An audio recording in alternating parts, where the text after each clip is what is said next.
Want to stream to TikTok using OBS and get the best quality? Let me break it down for you fast.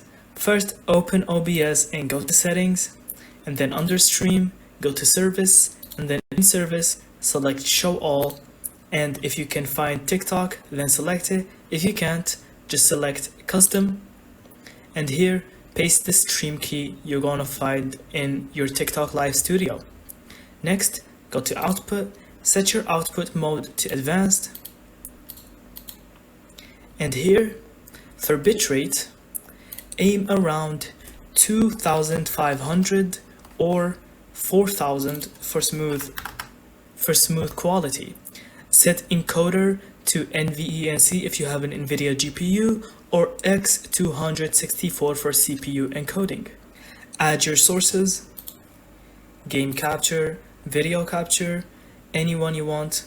Make sure your microphone and desktop audio levels are balanced so viewers hear everything clearly.